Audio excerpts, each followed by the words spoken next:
ನಮಸ್ಕಾರ ರೀ. ಈ ಮಾವಿನ ಹಣ್ಣಿನ ಸೀಸನ್ನಲ್ಲಿ ಎಲ್ಲರಿಗೂ ನೆನಪಾಗೋ ಒಂದು ರೆಸಿಪಿ ಅಂದ್ರೆ ಸೀಕರ್ಣಿ. ಕೆಲವೊಂದು ಕಡೆಗೆ ಸೀಕರ್ಣಿ ಅಂತ ಕರೆದ್ರೆ, ಕೆಲವೊಂದು ಕಡೆಗೆ ಮಾವಿನ ಹಣ್ಣಿನ ರಸಾಯನ ಅಂತ ಹೇಳಿ ಕರೀತಾರೆ. ಈ ಸೀಕರ್ಣಿನ ಹೇಗೆ ಮಾಡೋದಂತ ಹೇಳಿ ನೋಡ್ಕೊಂಡು ಬರೋಣ. ಈ ಸೀಕರ್ಣಿ ಮಾಡ್ಲಿಕ್ಕೆ ನಾನು ಒಂದೆರಡು ಹಣ್ಣಾದ ಮಾವಿನ ಹಣ್ಣು ತೊಗೊಂಡಿದ್ದೀನಿ. ಅದನ್ನು ವಾಶ್ ಮಾಡಿಬಿಟ್ಟು ಈ ಥರ ಪ್ರೆಸ್ ಮಾಡ್ತಾ ಇದ್ದೀನಿ. ಹೀಗೆ ಪ್ರೆಸ್ ಮಾಡೋದ್ರಿಂದ ಅದರಲ್ಲಿರೋ ರಸ ಚೆನ್ನಾಗಿ ಬಿಟ್ಕೊಳ್ತದೆ. ಅದಕ್ಕೋಸ್ಕರ ಇದನ್ನು ಚೆನ್ನಾಗಿ ಪ್ರೆಸ್ ಮಾಡಿಕೊಂಡು ತಗೋತಾ ಇದ್ದೀನಿ. ನೋಡ್ಬೋದು, ಈ ಥರ ಮೆತ್ತನೆ ಆಗಬೇಕದು. ಪ್ರೆಸ್ ಮಾಡಿದ್ರೆ ಈ ಥರ ಆಗಬೇಕು, ಚೆನ್ನಾಗಿ ರಸ ಬಿಟ್ಕೊಳ್ತದೆ. ನಂತರ ಅದರ ತುದಿಯನ್ನು ತೆಗೆಯೋಣ. ಮೇಲ್ಗಡೆ ತೆಗೆದ ನಂತರ ಇದನ್ನು ಒಂದು ಸ್ವಲ್ಪ ಸೈಡಲ್ಲಿ ಹಿಂಡ್ಕೋಬೇಕಾಗ್ತದೆ. ಏಕೆಂದ್ರೆ ಎಣ್ಣೆ ಅಂಶ ಎಲ್ಲ ಹೊರಗಡೆ ಹಿಂಡ್ಬಿಟ್ಟು ನಂತರ ಒಂದು ಪಾತ್ರೆ ತಗೊಂಡು ಅದಕ್ಕೆ ನಾನು ಮ್ಯಾಂಗೋ ಪಲ್ಪನ್ನು ಹಾಕ್ತಾಯಿದ್ದೀನಿ.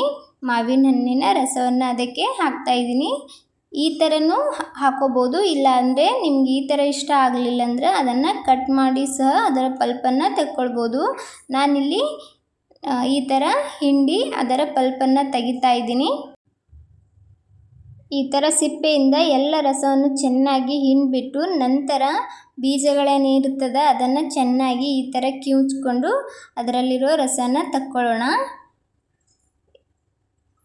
ಇವಾಗ ಎಲ್ಲ ಪಲ್ಪನ್ನು ತೆಗ್ದು ಇಟ್ಕೊಂಡಿದ್ದೀನಿ. ನೋಡ್ಬೋದು, 2 ಮಾವಿನ ಹಣ್ಣಿನ ಪಲ್ಪನ್ನು ತೆಗೆದು ಇಟ್ಕೊಂಡಿದ್ದೀನಿ. ಈ ಕಡೆ ಒಂದು ಮಿಕ್ಸರ್ ಜಾರ್ ತೊಗೊಂಡ್ಬಿಟ್ಟು ಆ ಮಿಕ್ಸರ್ ಜಾರಿಗೆ ತೆಗೆದು ಇಟ್ಕೊಂಡಿರುವಂಥ ಮಾವಿನ ಪಲ್ಪನ್ನು ಸೇರಿಸ್ಕೊಂಡಿದ್ದೀನಿ. ಹಾಗೆ ಒಂದು ಚಿಟಿಕೆ ಉಪ್ಪನ್ನು ಸೇರಿಸ್ತಾ ಇದ್ದೀನಿ. ಉಪ್ಪು ಹಾಕಬೇಕು, ಚೆನ್ನಾಗಿರ್ತದೆ ಟೇಸ್ಟ್. ಹಾಗೆ ಒಂದು ಸ್ವಲ್ಪ ಬೆಲ್ಲ ಹಾಕ್ಕೊಂಡಿದ್ದೀನಿ. ಒಂದು ಏಲಕ್ಕಿಯನ್ನು ಸ್ವಲ್ಪ ಜಜ್ಜಿಬಿಟ್ಟು ಸೇರಿಸ್ತಾ ಇದ್ದೀನಿ. ಇವಾಗ ಇದನ್ನು ನುಣ್ಣಗೆ ರುಬ್ಕೊಂಡು ತಗೊಳ್ಳೋಣ. ನೋಡ್ಬೋದು, ಇವಾಗ ರೆಡಿ ಆಗ್ಯದ ಮಾವಿನಕಾಯಿ ಸೀಕರ್ಣಿ. ಅದನ್ನು ಒಂದು ಬೌಲ್ಗೆ ಸರ್ವ್ ಮಾಡ್ತಾ ಇದ್ದೀನಿ. ನಿಮಗೇನಾದರೂ ಇಲ್ಲಿ ಗಟ್ಟಿ ಅನಿಸಿದ್ರೆ ಒಂದು ಸ್ವಲ್ಪ ಹಾಲು ಇಲ್ಲಾಂದ್ರೆ ನೀರು ಹಾಕ್ಕೊಂಡು ಇದನ್ನು ಗ್ರೈಂಡ್ ಮಾಡ್ಕೊಳ್ಬೋದು. ನಾನಿಲ್ಲಿ ಒಂದು ಸ್ವಲ್ಪನೇ ನೀರು ಹಾಕ್ಕೊಂಡಿದ್ದೆ. ಅದರ ಸಿಪ್ಪೆಯನ್ನು ತೊಳೆದ್ಬಿಟ್ಟು ನೀರನ್ನು ಹಾಕ್ಕೊಂಡಿದ್ದೆ. ಇವಾಗ ನೋಡ್ಬೋದು, ರೆಡಿ ಆಗ್ಯದ ಸೀಕರ್ಣಿ. ಎಷ್ಟು ಚೆನ್ನಾಗಿ ಬಂದದ. ಈ ಸೀಕರ್ಣಿಯನ್ನು ಬಿಸಿ ಬಿಸಿಯಾದ ಹೋಳಿಗೆ, ಚಪಾತಿ, ಪೂರಿ ಜೊತೆ ತುಂಬ ಚೆನ್ನಾಗಿರ್ತದೆ. ನಾನಿಲ್ಲಿ ಬೆಲ್ಲ ಹಾಕ್ಕೊಂಡು ಸೀಕರ್ಣಿಯನ್ನು ಮಾಡ್ಕೊಂಡಿದ್ದೀನಿ. ಕೆಲವೊಬ್ಬರು ಸಕ್ಕರೆ ಸಹ ಯೂಸ್ ಮಾಡ್ತಾರೆ. ಆದಷ್ಟು ಆರೋಗ್ಯಕರವಾಗಿ ಮಾಡ್ಕೋಬೇಕಂದ್ರೆ ಈ ಥರ ಬೆಲ್ಲ ಹಾಕ್ಕೊಂಡು ಮಾಡಿ, ರುಚಿ ಕೂಡ ಚೆನ್ನಾಗಿರ್ತದೆ. ನೀವು ಸಹ ಒಮ್ಮೆ ಟ್ರೈ ಮಾಡಿ. ಹೇಗಾಗಿತ್ತಂತ ಹೇಳೋದು ಮಾತ್ರ ಮರಿಬೇಡಿ. ಕಮೆಂಟ್ ಮಾಡಿ ಹೇಗಾಗಿತ್ತಂತ ಹೇಳಿ.